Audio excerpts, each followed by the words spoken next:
Bien, vamos a seguir un cachito con un pequeño segmento que es lo que nos quedaba ver de las últimas filminas de virus que tenían que ver con la gastroenteritis viral, y después nos vamos a adentrar justamente en lo que es esta enfermedad denominada COVID-19, ¿sí? Las características, etcétera, y bueno, qué viabilidad tenemos a través de los alimentos. En lo que respecta a la gastroenteritis viral, este tipo de enfermedades son generalmente estacionales. Ocurren en ciertas regiones del mundo y son estacionales, y normalmente están debidas a la ingesta de alimentos o de aguas contaminadas con justamente agentes virales. Recuerden que los virus no se multiplican en los alimentos, es decir, que la carga viral va a depender de la materia orgánica dispuesta por ejemplo, en el agua o en los alimentos que pueda llegar, o bien por contaminación fecal o humana, obviamente, o bien por los manipuladores que no tienen buenas prácticas de higiene, y de ahí que pueden contaminar los alimentos, ¿sí? Recuerden que acá hablábamos de que los virus no cruzaban barreras de especie, es decir, que la contaminación es directamente humana, a través de humanos que están infectados y que pueden llevar, ¿sí?, contaminación a los alimentos, o en este caso el agua. Las diarreas que generalmente ocurren, se hablan de diarreas estivales. ¿Por qué? Justamente porque ocurren en cierta época del año.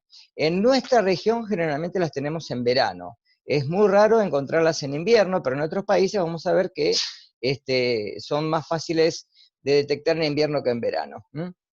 Normalmente en la clínica médica no se medican porque son virales, si no hay fármacos, salvo el interferón, que pueda generar alguna barrera a través de las células que no están afectadas, pero normalmente atraviesan una diarrea de tipo generalmente osmótica, son autolimitantes y normalmente, salvo en menores, no traen graves consecuencias, ¿sí?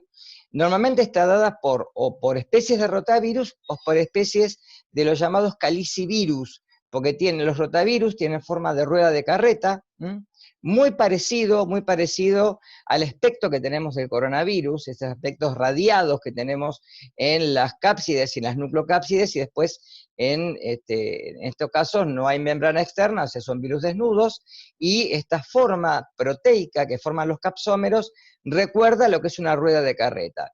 Y en las especies de calicivirus forma un cáliz, como si fuera una copa, en la cual tienen este aspecto, a veces pueden ser también amorfos, pero normalmente el más conocido de los calicivirus es el virus Norwalk, que lo voy a tomar más adelante en la charla, ¿sí? Normalmente afectan a un grupo etario muy alto, tanto a niños como a adultos, y normalmente, como yo les dije, en los extremos de la edad, tanto en la niñez como en la adultez, es donde pueden traer graves consecuencias justamente por deshidratación o por fenómenos generalmente de consecuencias secundarias, no de la implementación de la necrosis a través celular, ¿sí?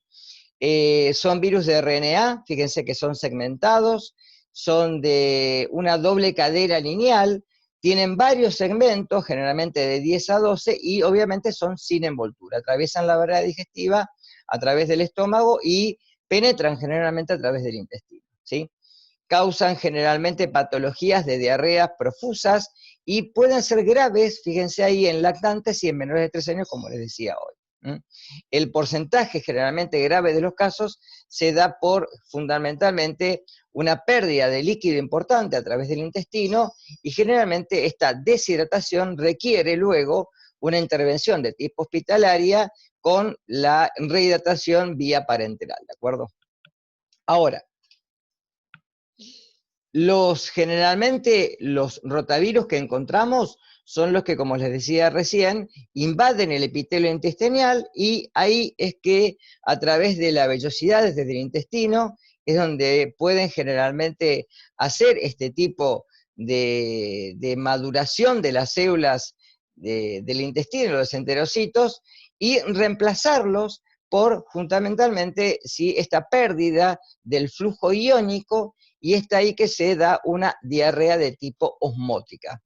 Esta diarrea generalmente es sin sangre, sin pus, sin un aspecto purulento importante, y es por esto que la podemos tomar como un aspecto diferencial con otras diarreas que sí son bacterianas, ¿de acuerdo? Además, en los corpocultivos, obviamente, no se encuentran bacterias, son negativos, y esto hace que uno sospeche, que el clínico sospeche una diarrea de tipo viral y no bacteriana. Normalmente hay una mala absorción también de nutrientes y fundamentalmente un mal pasaje iónico, y esto provoca obviamente la diarrea osmótica. Los periodos de incubación son variables, generalmente 48 horas, ¿sí? Puede haber diarrea, puede haber vómito, fiebre, y fundamentalmente el signo más profuso es la deshidratación, ¿sí? De ahí que abajo, fíjense que yo les dije hoy, no se asocia la presencia ni de leucocitos ni de sangre en las deposiciones. Es por esto que normalmente los coprocultivos obviamente son negativos y se aproxima más a una diarrea de tipo viral y no bacteriana. Ahí les puse también que ocurre generalmente todo el año, pero generalmente en mayor incidencia en los meses fríos.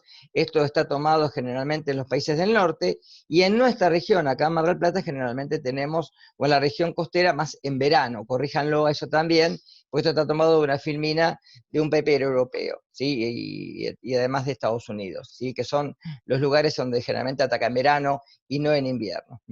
La diarrea generalmente se da fundamentalmente por la muerte de células intestinales, y de ahí que hay que rehidratar por vía oral como único tratamiento, ya que acá no se puede medicar con una medicación antibiótica porque no es necesario, ¿sí? Recuerda que los antibióticos son únicamente para bacterias, no sirven para virus.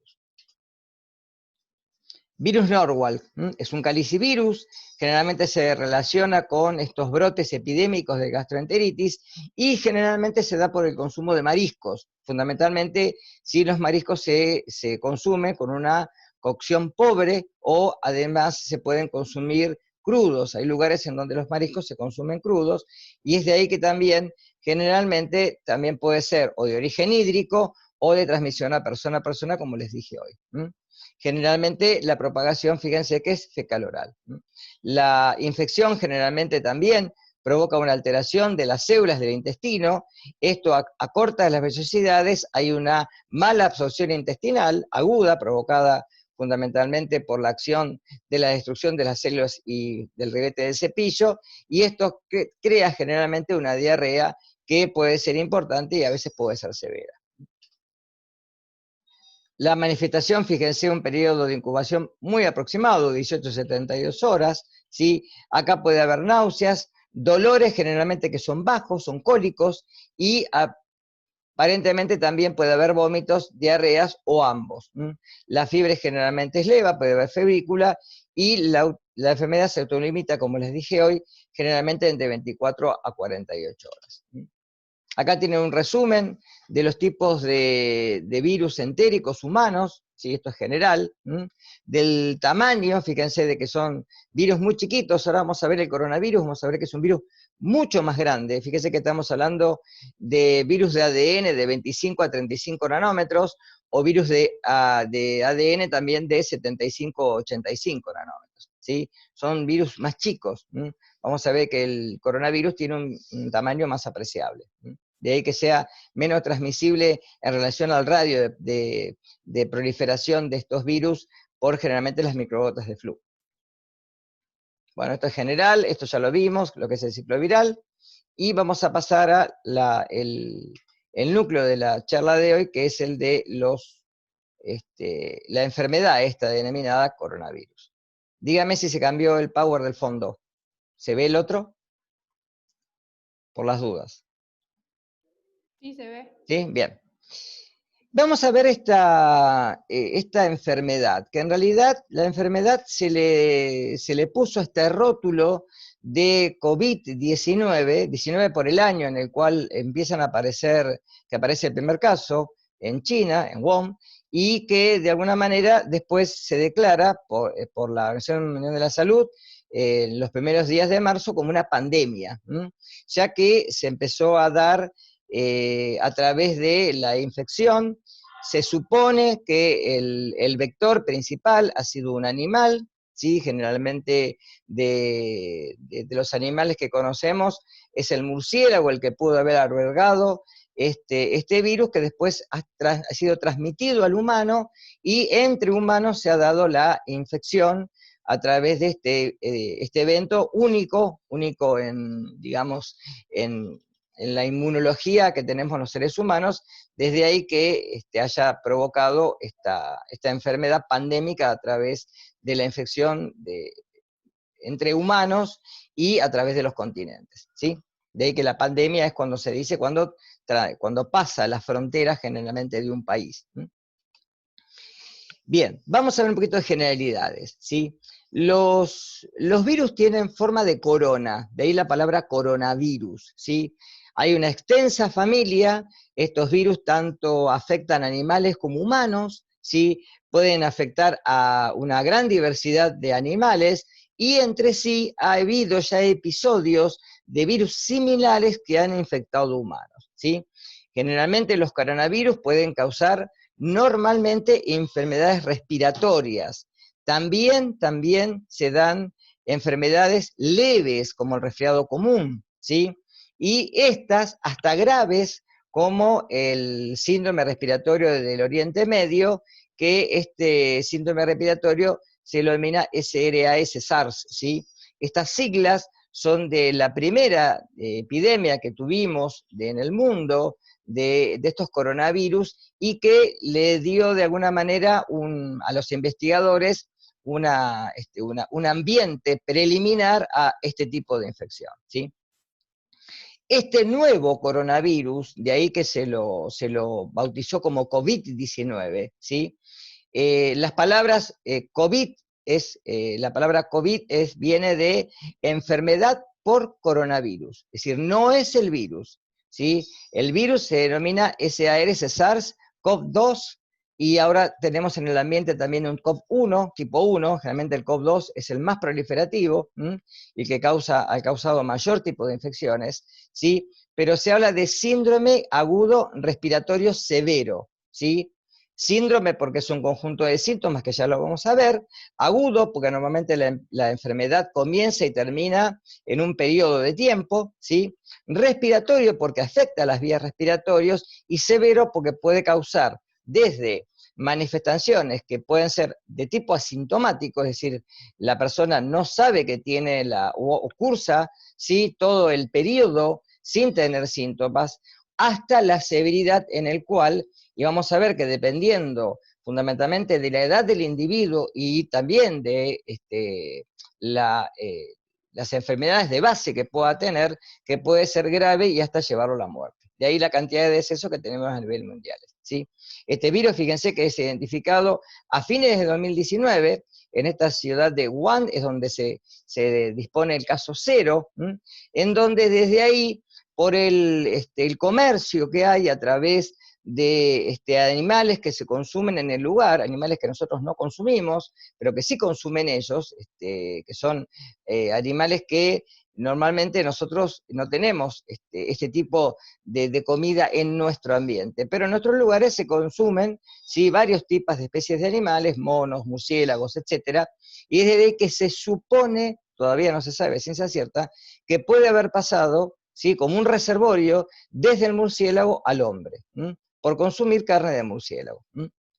Ahora, el tipo de patología, yo he buscado bastante y he leído bastante, sí, para darles la charla de hoy, se da como un síndrome respiratorio. Ahora, la pregunta es, ¿los alimentos pueden estar implicados? A ciencia cierta, hay muy pocos estudios en los cuales se pueda ver si los alimentos están realmente implicados. Se puede haber una infección a través de los alimentos. Es más, ustedes recuerden que yo lo que ya les había dicho, que en el caso de los virus, la cocción es un elemento importante. Entonces, los alimentos que llevan cocción, que llevan una temperatura adecuada, no son peligrosos.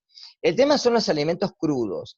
Hay un solo caso, un protocolo de investigación en alimentación, porque, a ver, el virus entra por la fase, digamos, respiratoria. atraviesa la glotis, llega al intestino y puede haber enfermedad intestinal también. Es de ahí que pueda pasar a las heces y se pueda eliminar por la materia fecal. Pero esto todavía no implica que este tipo de virus se pueda diseminar en el ambiente a través de los alimentos, ¿de acuerdo?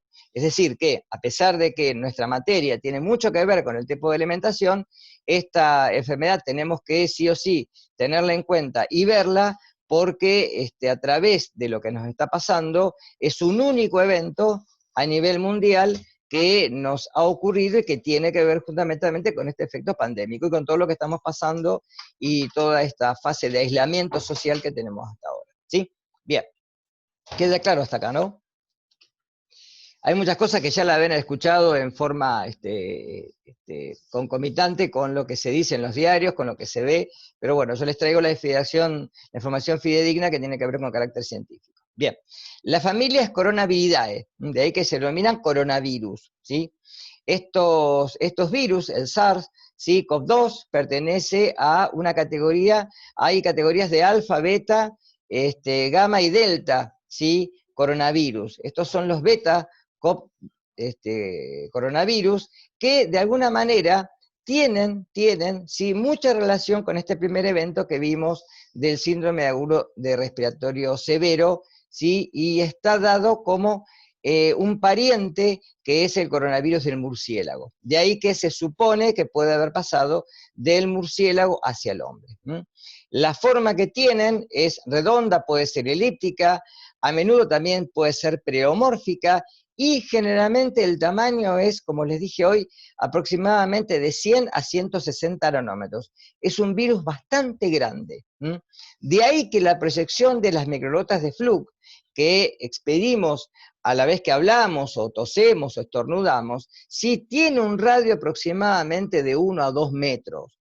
Va a depender si estamos hablando, si hay un estornudo, o si hay expectoración, ¿sí? De ahí que puedan llegar al ambiente por las microtas, de ahí utilizar barbijo y utilizar barreras que impidan de alguna manera la salida. El barbijo, recuerden que es para nosotros, para que al toser o al estornudar quede en ese lugar y que no se disemine en el ambiente.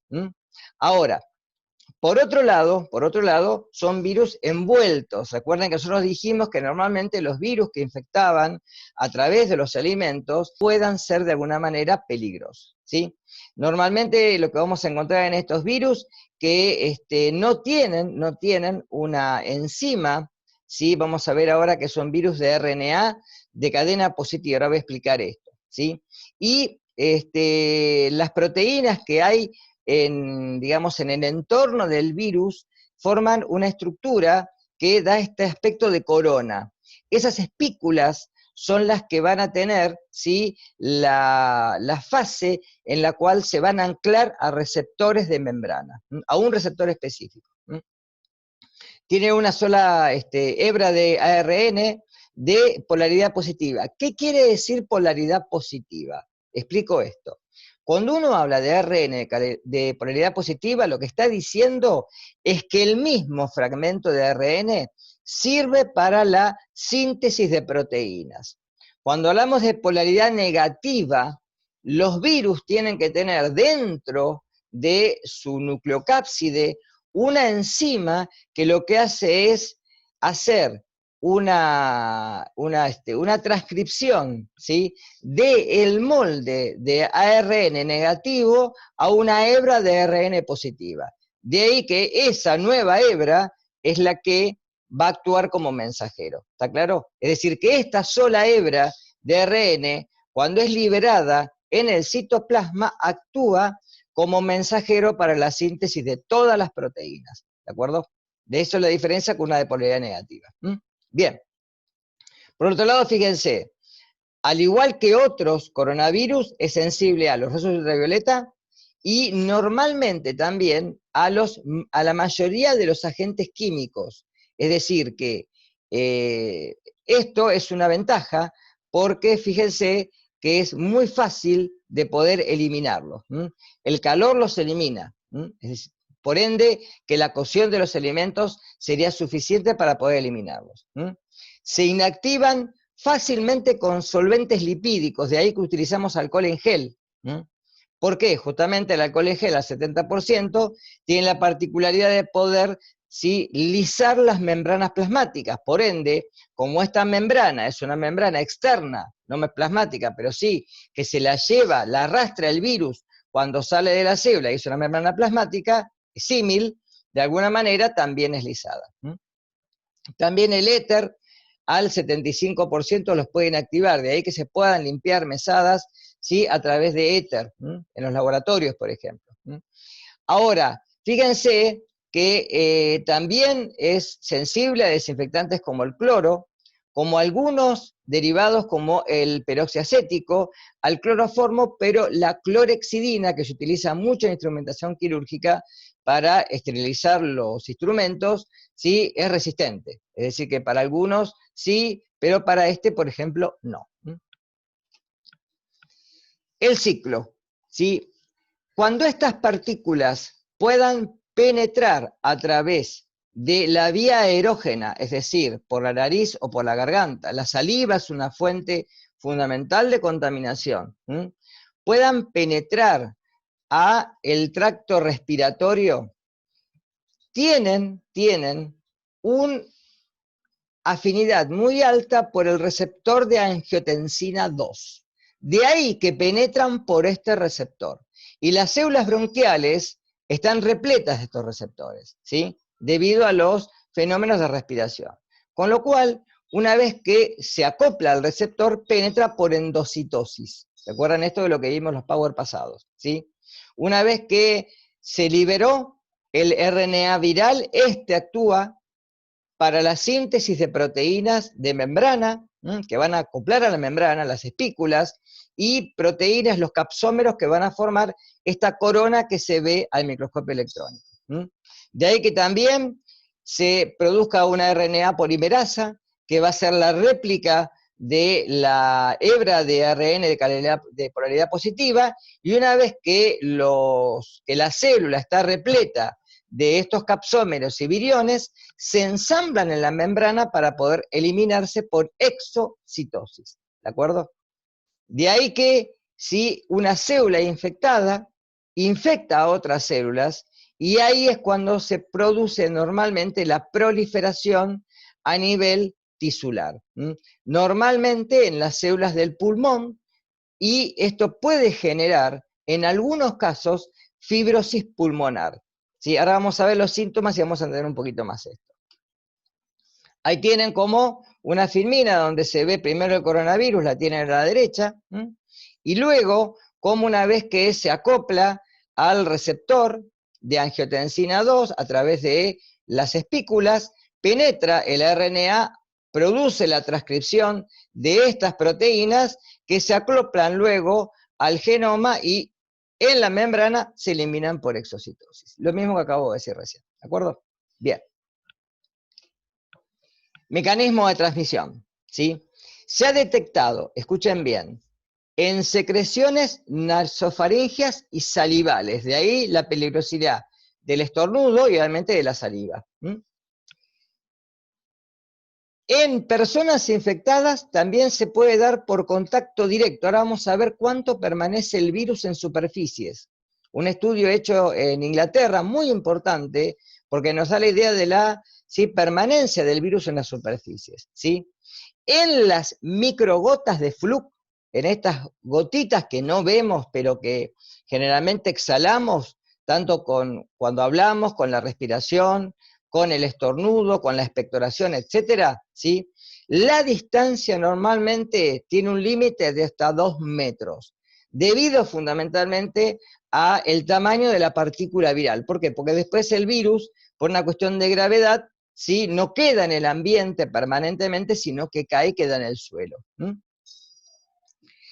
Contacto de microgotas con las mucosas, es decir, cuando hay de alguna manera esa expectoración que nos puede llegar hacia la respiración o hacia la deglución, o a los ojos en la conjuntiva. También contacto con superficies o en el entorno inmediato, por eso en lugares donde uno se haya llevado la mano a la boca, se haya tocado la nariz, Hay una película que se llama Contagio, y yo me acuerdo cuando la vi por primera vez, ¿sí? Que es un reporte que no es cierto, uno se lleva la mano generalmente a la cara, como estoy haciendo yo, a la boca, más de 2000 veces por día, y no nos damos cuenta. Por eso lo importante del lavado de manos, ¿sí? Antes, por ejemplo, de tocar alimentos, antes de llevarnos cuando llegamos de la calle, ¿sí? Inmediatamente limpiarnos con alcohol en gel, desinfectar las superficies en donde uno prepara los alimentos, etc. También en manos o fomites. Recuerden que fomite es cualquier implemento, puede ser una servilleta, un papel, un cartón, etc. Una toalla. Donde hay, obviamente, ¿sí? Secreciones que puedan darse a través de la nariz, de los ojos, etc. ¿Sí? Ahí fíjense, en un análisis realizado en China, donde se incluye a 75.465 casos, se notificó por transmisión aérea. Y en cambio, fíjense que hay un solo estudio en donde puede producir infección intestinal a través de las heces, ¿sí? Por eso lo llamo acotación esto. Bueno, acá está el trabajito que yo les dije que está muy interesante. Fíjense, esto es en aerosoles, ¿sí? En todo lo que tiene que ver a través de materiales, ¿sí? Como plásticos, ¿sí? Cartón, etc. Ahora fíjense cómo a través del aerosol, ¿cómo se hizo esto? Esto es lo que se hizo un cultivo de virus, ahí tienen las dos especies, el SARS-CoV-1 y el 2, en donde lo que van a encontrar acá es que, fíjense que hay algunas diferencias, que se ve acá abajo, entre ambas especies. Esto lo mismo pasó con los virus de HIV, el 1 y el 2 no tienen el mismo tipo de virulencia, que es lo que yo había hablado ya hace tiempo, y de niveles, por ejemplo, de permanencia, etcétera, o agresividad. Fíjense como, por ejemplo, en plástico, ¿sí? Normalmente tenemos la mayor, si esto es en horas, fíjense hasta 80 horas, y fíjense cómo esto se hizo a través de cultivos de virus que después se son obviamente cultivos celulares, luego se hicieron extractos, se pulverizaron superficies, de ahí se hicieron hisopados y después se midió la permanencia del virus por cultivo viral, obviamente, ¿sí? Y a través del tiempo, como uno puede ver, ¿sí? La permanencia de estos agentes infecciosos a través del tiempo. De ahí que hay que hacer mucho caso en el tema de las superficies y el aclarado de las superficies. ¿Cuál es la patogenia? Normalmente el rango de incubación es desde 5 a 6 días, algunos autores hablan de horas, de 12 horas. Yo traje un rango acá, que es el que propone, toda esta información está sacado de artículos de la OMS. Yo le subí a un artículo ahí, que ahora me fijé y no se subió bien, lo voy a volver a subir, que tiene toda esta información y tiene un poco más, por lo menos para que lean, ¿sí?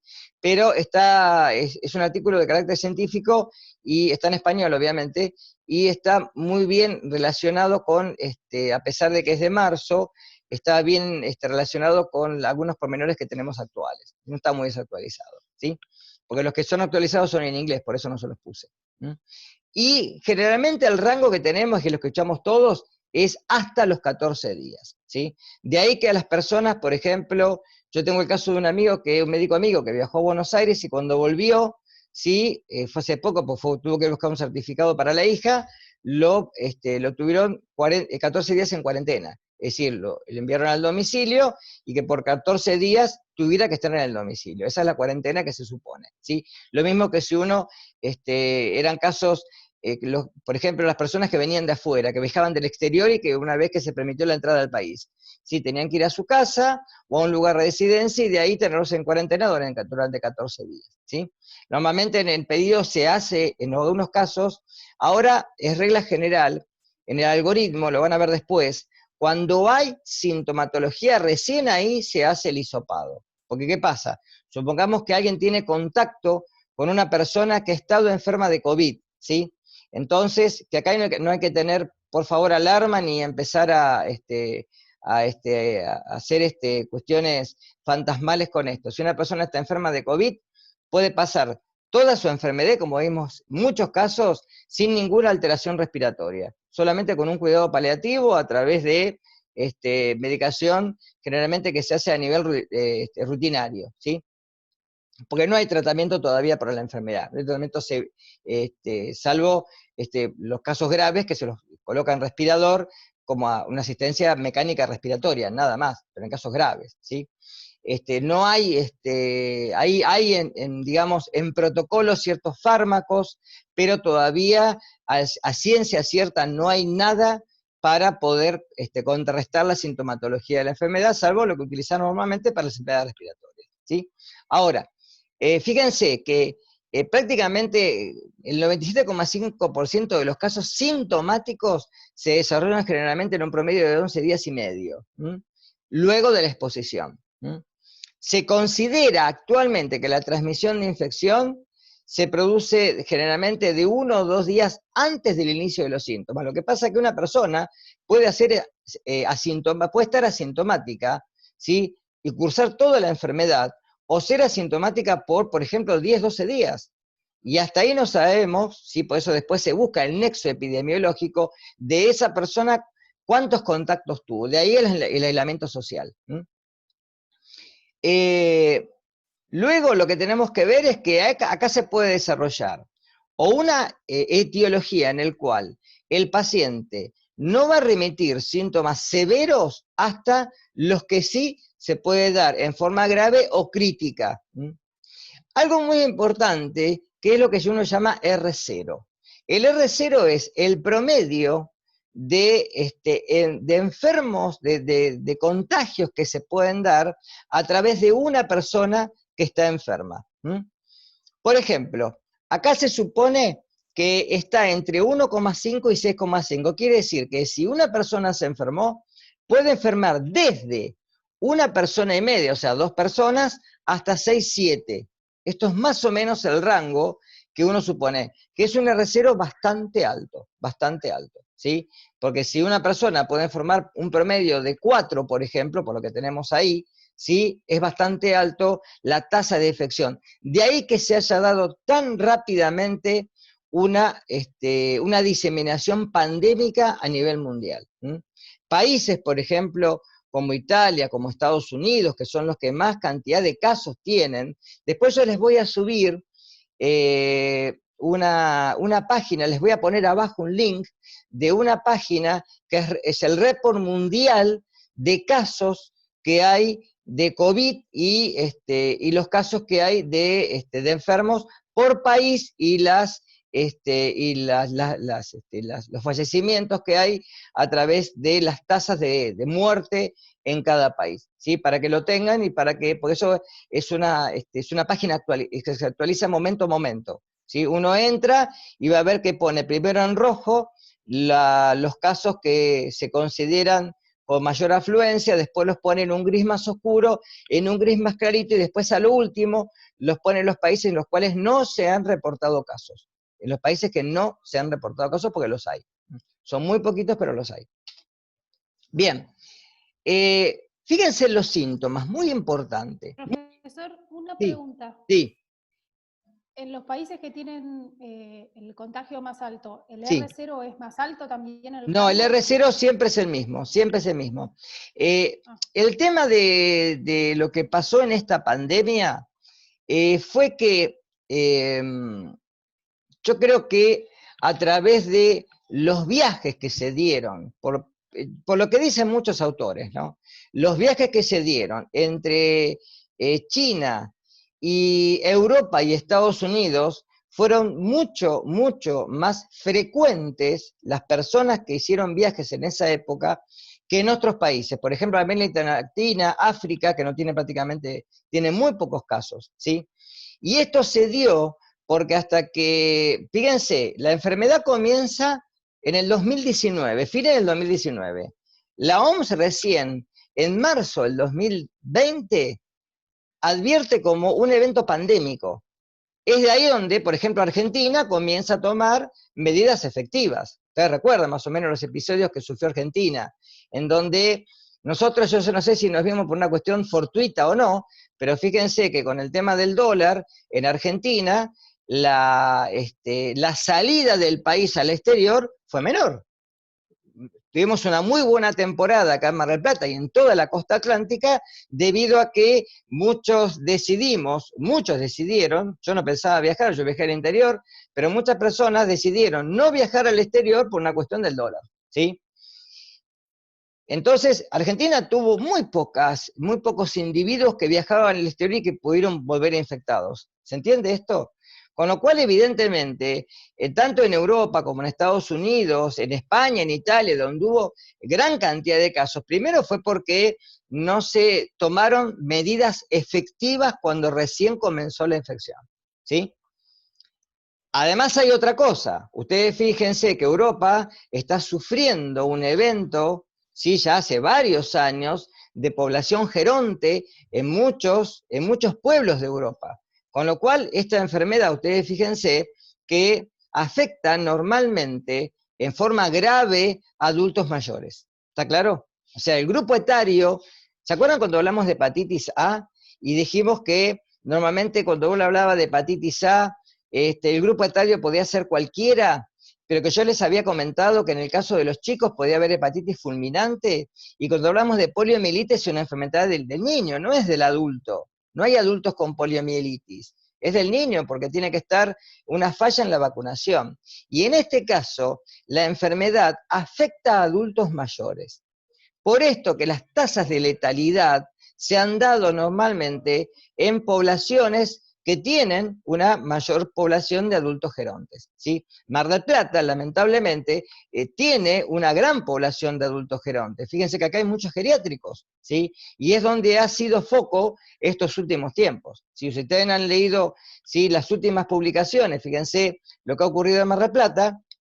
En Mar del Plata se han dado contagios, ¿sí?, en varios centros geriátricos, y es de ahí donde la tasa de infección, ¿sí?, ha aumentado muchísimo en los últimos tiempos, ¿sí?, que todavía por suerte seguimos en fase 4, estamos viendo que decide tomar la comuna, decide tomar la comuna en estos días, y volver a fase 3, seguir en fase 4, etcétera. ¿Está claro más o menos? Pero el R0 siempre es el mismo, no cambia. Porque depende digamos, del tipo de transmisión viral, no depende de la cantidad de infectados. Bien, ahora, vamos a los síntomas. Fíjense que el síntoma principal es la fiebre. ¿Lo ven abajo? Esto lo puse en un gráfico. Esto es un trabajo que fue en un informe de la Organización Mundial de la Salud que se hizo en China. Obviamente, ¿por qué en China? Porque fue el lugar del foco, en donde fíjense que hay 55.924 casos confirmados por laboratorio. Yo después les voy a decir, en el algoritmo, que ustedes lo van a ver en el paper después, ¿sí?, el algoritmo de laboratorio es generalmente, cuando uno tiene un caso sospechoso, hacer lo que se llama RT-PCR, es decir, hacer una reacción en cadena de polimerasa, una prueba de biología molecular, para detectar el virus, ¿sí?, y poder establecer la carga viral. Ahora, en estos casos, fíjense que el síntoma principal es la fiebre. Le sigue una tos seca, que es generalmente la que se da por fibrosis pulmonar, donde no hay una buena expectoración. Hay otros trabajos, yo leí otro trabajo que no se los puse para no cansarlos, pero en Europa, en donde se habla de tos seca y tos productiva, en donde hay una mezcla de las dos, ¿sí?, donde uno puede tener expectoración profusa. Astenia, fíjense, expectoración, le sigue disnea, dolor de garganta, ¿sí?, que también es una de las recomendaciones que se hacen en nuestro medio. Cefalea, dolores musculares o dolores articulares, mialgia o astralgia, náuseas o vómitos, miren cómo van decreciendo. Congestión nasal, hay diarrea, que está mal puesto, lo puse mal, es diarrea, bueno, no importa. Hemóptisis, que es sangrado nasal, ¿sí?, y congestión conjuntival, que es el último, ¿está? Entonces, fíjense que los síntomas principales que tienen ahí son fiebre, tos seca y dolor de garganta. Esos son los principales, y es los que se ven en todos los reports. De ahí que cuando uno, si ustedes tienen bajada en el celular la aplicación del Ministerio de Salud de la Nación, ¿sí?, para COVID, en el diagnóstico, en el autodiagnóstico, es lo primero que les pregunta, ¿sí? ¿Está claro esto? ¿Se entendió hasta acá? Bien. Complicaciones. Fíjense esto, que también es un trabajo en España, ¿sí? Que se hizo a través de ciertas, ¿sí? De ciertas evaluaciones en ciertas ciudades, como las ciudades de Chen, la ciudad de Wuhan, o la de Wuhan en Japón, y lo que ocurrió en España, ¿sí?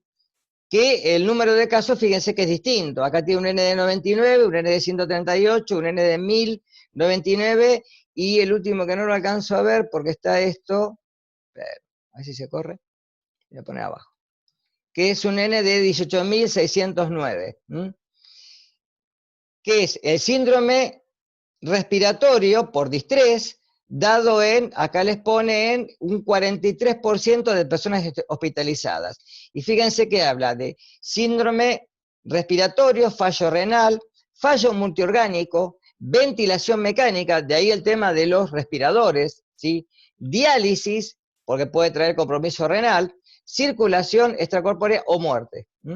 Es decir, en estos estudios se ve que normalmente uno lo que tiene es que lo que vamos a encontrar en el perfil es que para llegar a una fatalidad tiene que haber, ¿sí? Una edad avanzada o una enfermedad de base, ¿sí? Es decir, la persona tiene que tener obesidad, tiene que ser hipertenso, diabético, etcétera, o un fumador crónico o una persona con ya un compromiso pulmonar, una tuberculosis, por ejemplo, ¿sí? Donde aunado al síndrome de base, o a la patología de base, perdón, se le da este síndrome de síndrome viral, ¿sí?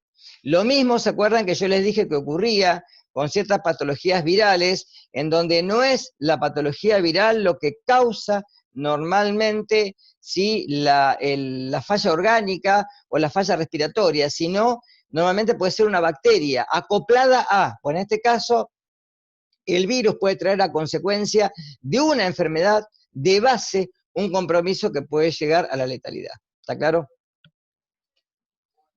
Evolución, fíjense, más o menos el 30% tiene una forma grave, una insuficiencia respiratoria, puede haber shock séptico o una falla orgánica, que requiere cuidado intensivo. De ahí que se ha hecho mucho hincapié en la cuarentena. ¿Para qué? Para facilitar no solo la circulación pobre del virus en el ambiente, sino para cuidar el recurso sanitario que tenemos. ¿Se entiende esto? Es decir, no solo prever la enfermedad, sino que previendo la cantidad de casos, se puede dar un mejor recurso a la población que tenemos cuando se enferma, porque hay respiradores disponibles y hay unidades de terapia intensiva disponibles para atender a esos casos graves, ¿sí? El 12,3% requiere ventilación mecánica, respirador. Y la mayoría de los casos, fíjense, como les dije, han ocurrido con una patología de base ya subyacente, es decir, una comorbilidad subyacente. Quiere decir esto, ¿sí? Fíjense, un estudio evaluado en 44.500 infectados confirmados, 81% leves, sin neumonía o leves, 14% graves, donde puede haber disnea, hipoxia, o en más del 50% afectación pulmonar, con imágenes radiográficas que concuerdan con esto, o tomografía. 5% críticos, con insuficiencia respiratoria, shock o difusión multiorgánica. Y la tasa de letalidad en este caso fue del 2,3%. Último, prevención. Como medida general fundamental, que son varias, la principal, higiene de manos, ¿sí?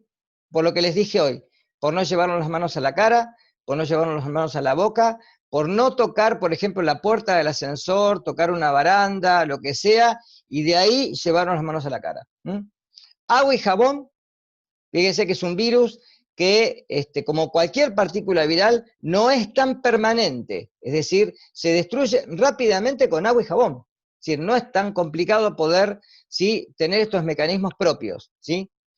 De 40 a 60 segundos, y como recomiendan, el lavado, en donde, ustedes ya saben hacer lavado por lo que vieron en lo que había visto el año pasado, ¿sí?, en cocina, el lavado viene en el pliegue de los dedos, para que no queden partículas y que se haga un lavado hasta prácticamente, ¿sí?, la mitad del antebrazo. en donde el lavado es profuso y yo me aseguro de no tener partículas virales dentro del entorno de las manos, ¿sí? Soluciones a base de alcohol, alcohol en gel, ¿sí? El alcohol puro, recuerden que no sirve, el alcohol tiene que estar diluido al 70%, normalmente de 20 a 30 segundos, ¿sí? Y es importante higienizarse las manos frecuentemente, fundamentalmente antes de llevárselas a la cara, en este caso. Adecuada higiene respiratoria, cubrirse la nariz y la boca, y generalmente cuando vamos a estornudar o a toser, en el pliegue interno de la mano. Estas son recomendaciones ya desde la gripe A, no es nuevo esto, ¿sí? Y obviamente usar, ¿sí? Generalmente cestos de basura o lugares para desechar todo lo que sean descartables, pañuelos descartables, etc. ¿sí? Limpiar las manos, obviamente, después de toser o estornudar. Ventilar ambientes del domicilio o laboral, es decir, ventilación del ambiente es para que haya circulación del aire, ¿sí? A pesar de lo que les dije hoy, el virus no tiene una permanencia grande en el ambiente porque es un virus muy pesado, es de gran tamaño y generalmente, ¿sí? Se proyecta y cae al piso. Ahora, yo una vez, bueno, yo soy de correr y cuando empezó todo esto, uno de los problemas que tuve fue dejar de salir a correr, ¿sí? Yo me preguntaba, ¿por qué dejar de salir a correr? Si uno corre solo, por ejemplo. Y porque puede quedar uno que estornudó, tosió en el momento, queda en el piso y yo pasé atrás, lo levanto y lo llevo en la zapatilla. La zapatilla me lo llevo a casa. Y desde ahí, si no tengo cuidado de desinfectar el calzado cuando llego a casa, de ahí puede entrar a mi casa, y de ahí puede entrar a mi familia, y de ahí puede entrar, sí, a infectarnos todos. ¿Está? De ahí un buen recambio generalmente del aire. En algunos lugares, fíjense que ustedes van y automáticamente hay lugares en donde hay cámaras sanitarias. Esto se ha puesto ahora en algunos lugares de comidas, en donde hay cámaras sanitarias, en donde uno entra y hay un pequeño spray y después en las mesas tienen alcohol en gel para las manos. ¿Sí? Es muy importante eso. Acá tienen las medidas que pone el Ministerio de Salud. Fíjense, como cuidado, lavarse las manos, estornudar en el pliegue, no llevarse las manos a los ojos, nariz o bajo, recuerden porque puede entrar por la conjuntiva también, limpiar los objetos que se utilizan con frecuencia y no compartir platos ni vasos y artículos de uso personal. Síntomas, fiebre y tos, fiebre y dolor de garganta, fiebre y dificultad respiratoria. El único problema que tenemos con esto, ustedes recuerden, que como esta patología tiene una sintomatología muy similar a la gripe estacional, podemos tener a veces, por eso que generalmente ahora se hace el hisopado, únicamente en el caso en donde ya comienza a haber fiebre, en donde uno ya tenga un paciente sospechoso, pero hay sintomatología y entonces ahí se hace el hisopado para confirmar la enfermedad. ¿De acuerdo? Ahí tienen un video que son 6 medidas para prevenir el COVID-19. Se los dejo en la plataforma para que lo puedan ver.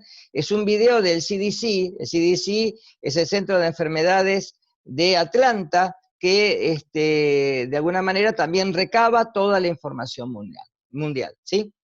Bueno, hasta acá. No sé si hay alguna duda, algo que quieran preguntar. Sé que esto es un tema común, que lo tenemos todos en boca, pero fíjense que hay ciertas características que tenemos que tener en cuenta a la hora de hablar después, ¿sí? Y a la hora de expresarnos en forma científica y no en forma tan coloquial.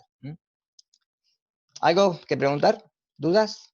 Una pregunta, profesor. Sí. Yo leí un artículo donde hablaba que el tipo de sangre, que se notaba que el tipo de sangre, depende del tipo de sangre que tengas, había pacientes que tenían como mayor cantidad y otros que menor.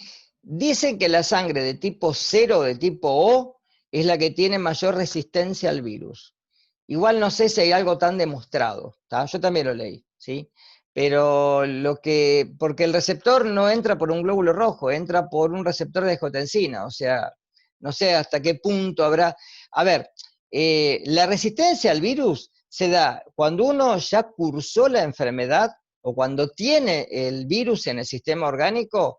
Nuestro sistema inmune, obviamente, sí hace una respuesta de tipo anticuerpos, primero de tipo IgM y después de tipo IgG. De ahí que primero se haga normalmente el hisopado para hacer una reacción de biología molecular, porque no hay anticuerpos todavía, ¿está claro esto? Y después se siga al paciente para la convalescencia y la recuperación, ¿sí?, con el dosaje serológico, con la búsqueda justamente de anticuerpos de tipo IgM, ¿sí?, y después de tipo IgG. Yo he leído que el virus no atraviesa la placenta, es decir, que no hay peligro por la vía vertical de la madre al hijo, pero no, yo no he leído nada ciencia cierta de si es realmente posible que los individuos de tipo de sangre O tengan mayor resistencia al virus que los que son A o los que son B, o AB. No sé, no te sé decir, ¿sí? Si hay algo cierto. Lo que sí es cierto que hasta que no haya una vacuna, no tenemos la seguridad de la no infección, ¿sí? Lo único que nos va a garantizar, ¿sí?, la vida social como la teníamos antes de este evento es la vacunación. Ustedes fíjense que una vacuna en promedio para virus puede llevar 3 a 4 o más años. Es más, fíjense que hay agentes virales, el HIV, al cual la enfermedad comenzó en el 80, estamos en el 2020, ya pasaron, ¿sí?, 80 al 2000 son 20, 20 son 40 años, sin que haya una vacuna para el HIV, ¿está claro? Hay muchos laboratorios, yo estuve buscando información también para decirles, hay muchos laboratorios que están abocados en la generación de la vacuna, y hay en algunos países ya protocolos, porque tienen que pasar varias fases, ¿sí?, hasta que llegue al humano y hasta que sea una vacuna masiva, en la cual haya una vacuna efectiva, ¿sí? Tienen que pasar varias fases hasta la fase anterior, que son grupos restringidos a los cuales se los da la vacuna, se lo expone, son grupos voluntarios, obviamente se lo expone al virus y después se ve en forma obviamente a posterior, es decir, son estudios prospectivos, entonces yo vacuno hoy y después veo si de esa cantidad de individuos que se vacunaron, cuántos se enfermaron y cuántos no. Tengo que tener controles también, ¿sí? Con lo cual, son estudios complicados, ¿sí? Se supone que la vacuna va a estar disponible recién para el 2021, antes no. Pero hasta ahora hay que cuidarse. La única forma es el aislamiento social, vigilar los síntomas, tener cuidado fundamentalmente de estas medidas que yo les acabo de dar, y mantener la cuarentena por lo menos hasta tener medidas más efectivas. Es cierto que sí, la alta temperatura lo hace menos propenso al ambiente, a la permeabilidad en el ambiente, pero bueno, vamos a ver qué pasa ahora con la experiencia en Europa. En Europa ustedes recuerden que ahora están en verano, pero sin embargo han tenido rebrote. Entonces estamos viendo qué pasa en Europa, qué pasa en los países que ahora tienen una buena temperatura, y qué nos va a pasar a nosotros en el verano, obviamente. ¿Hasta cuándo podemos hablar de que podemos tener menos cuidado de la infección? Sí. No sé si acá en el chat pusieron algo, esperen, y quiero ver. Daniel, yo tengo una duda Sí, también decime, sí. con el tema de la inmunidad que dijiste, que forma anticuerpos el cuerpo. O sea, ¿eso es de por vida o cómo es? O sea, una vez que te infectás, ¿ya tenés la inmunidad para toda tu vida o cómo es eso? A ver, el tema de la inmunidad todavía lo que se sabe es que los anticuerpos que se generan, de ahí recién preguntaban algo del dosaje de plasma, ¿sí? Por eso vieron que hay carteles en la calle Donal Plasma. Bueno, en el plasma lo que están son los anticuerpos contra el virus, ¿sí? Es decir, es una medida efectiva porque la transfusión de plasma podría dar anticuerpos, o sea, obviamente habría que, no sé cómo lo harán, pero normalmente deben tener que hacer, sí, extraer el plasma y ver de alguna manera que no haya un rechazo de tipo antigénico, porque ustedes recuerden que en el plasma nuestro, por ejemplo, yo tengo sangre 0, O, o sea que en el plasma tengo anticuerpos anti-A, anti-B.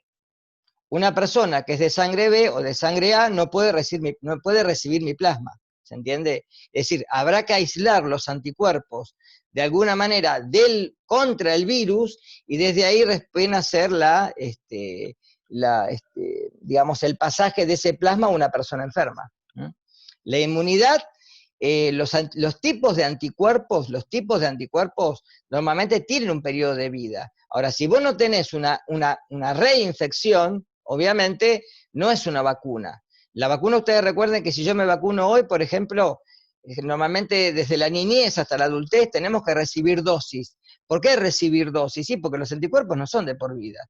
Tenemos una cantidad de anticuerpos, los de tipo IgM son más duraderos, duran más tiempo, algunas pueden durar años, pero en algún momento tenemos que darnos otra dosis. Por ejemplo, el de la polio, fíjense que se nos vacuna creo que hasta los 10 años, y después ya tenemos inmunidad de por vida, ¿sí? Pero también, ¿por qué? Porque el virus en un adulto no puede generar enfermedad. ¿Está claro esto? En este caso yo creo que va a pasar lo mismo que pasó con la gripe A.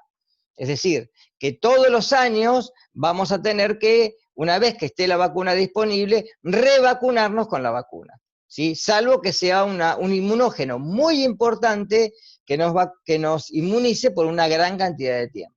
¿Mm? No sé si contesto con lo que me preguntaste recién. Sí, bien, gracias. ¿Sí? Entendí. Pero todavía hay mucho en el, digamos, en estudio, porque hasta que, primero, no hay un solo laboratorio haciendo vacunas, hay muchísimos laboratorios en todo el mundo, porque obviamente el primero que saque la vacuna y que sea efectiva y que la pueda hacer en forma masiva, va a ser el que de alguna manera, por una cuestión de costos, ¿sí?, tenga la patente de esa vacuna y la pueda comercializar. Es obvio esto, ¿sí? Porque obviamente las naciones van a estar abocadas en comprar esa vacuna y poder de alguna manera vacunar a toda la población de una forma de no tener contagios, ¿sí? Pero bueno, fíjense que para la gripe A nosotros la tuvimos en una época invernal, en vacaciones de invierno, y recién al otro año estuvo la vacuna. Ese año no estuvo. Al otro año teníamos la gripe estacional y la gripe A. Se nos dio una vacuna bivalente contra los dos virus, y ahora la vacuna que tenemos en el mercado creo que es una vacuna que tiene el 80% de, digamos, de inmunogenicidad para la gripe A. La gripe estacional que teníamos prácticamente ya quedó sin lugar en el estadio, porque esta la sobrepasó. Y con esto calculo que va a pasar lo mismo. En algún momento lo vamos a tener que revacunar. Hay que ver las condiciones en las cuales esa vacuna es efectiva también. Por eso les digo, son estudios prospectivos. Una vez que el primer grupo de voluntarios que se vacune, de alguna manera se exponga al virus, ¿sí? Y luego después de ver cuántos de esos se enfermaron y qué tipo de inmunidad propone y en qué tiempo. Pero todavía no hay nada fidedigno, todavía no hay una vacuna efectiva. Y yo creo que hasta el 2021 acá no lo vamos a recibir. Mediados del 2021. Profe, una pregunta. Sí. El caso de las personas, por ejemplo, que ha pasado, por lo que he escuchado, que, bueno, se infectaron, digamos que se curaron, crearon una inmunidad, pero en un corto plazo la volvieron a tener. O sea, así todo con la inmunidad. Por eso yo te decía recién, claro, por eso el tema de la reinfección, que es lo que estamos esperando a ver qué pasa en España, ¿sí? En personas que se han infectado y que si se les ha generado inmunidad, hasta qué punto no se pueden reinfectar. Aparte no te olvides que hay dos cepas de virus, como yo te mostré recién. Entonces, como hay dos tipos de virus, vos te podés infectar con uno, pero eso no te garantiza que no te infectes con el otro. Claro, ¿Está claro, claro? sí entiendo. ¿Se entiende? Aparte también, obviamente, depende del sistema inmune nuestro, porque es una cuestión, yo siempre lo digo, no hay dos personas iguales porque hay una gran variabilidad biológica entre nosotros. Normalmente lo que se hace es tomar a todos por igual y hacer protocolos estándar. ¿Está claro esto? Con oncología, por ejemplo.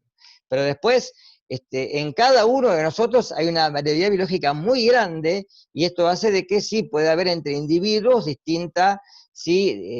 una distinta forma de responder en sentido de la infección. Por eso es que hay casos que son asintomáticos y casos que son sintomáticos, que hay casos que dentro de los sintomáticos que son leves y otros que son graves. ¿Está? Claro, sí. Es por eso.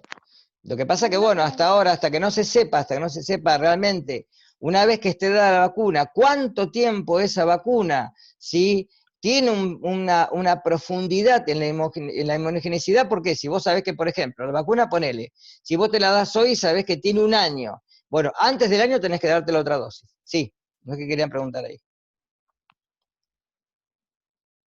No, era de lo mismo, está bien. ¿Está? ¿Se entiende eso? Es decir, si ellos, una vez que generan la vacuna, nos dicen, el periodo de inmunogenicidad, por ejemplo, es de 2 años. Bueno, vos sabés que antes de los años tenés que darte la otra dosis. Hepatitis B. Hepatitis B, cada uno se da 3 dosis seguidas en un periodo de 27 días. Y esa inmunogenicidad es de por vida después. Ahora, ¿qué pasa? Vos tenés que hacerte el anticor generalmente entre la segunda y la tercera dosis. Si ya tenés anticuerpos, ¿sí? Contra el virus, ya no te tenés que volver a vacunar otra vez más. Ya está. Pero las vacunas sirven para eso, sirven para generar una inmunogenicidad en el individuo que sea duradera. Ahora, depende de la variabilidad biológica que tenemos en general, es cuánto va a ser la próxima dosis, en qué momento, o si no la va a haber. ¿Estamos? Sí, profe, me quedó claro. ¿Quedó? Bien. Semana que viene seguimos con otro tema. Empezamos con hongos. ¿Sí? Vamos a empezar con mohos y levaduras. Después vamos a tener una clase de 2 patologías que yo las doy generalmente, que son María Roja y aminas biógenas, porque son intoxicaciones que se dan frecuentemente en algunos lugares. Y después vamos a tratar, porque esto va a seguir así, de recrearles la parte práctica de laboratorio en plataforma. Así que ya vamos a ver, yo después voy a generar otro nuevo cronograma y de ahí vamos a seguir hasta después tener la última parte de parasitología antes de terminar el año. ¿Sí? No sé si querían preguntar algo más. Acá pusieron algo en el chat.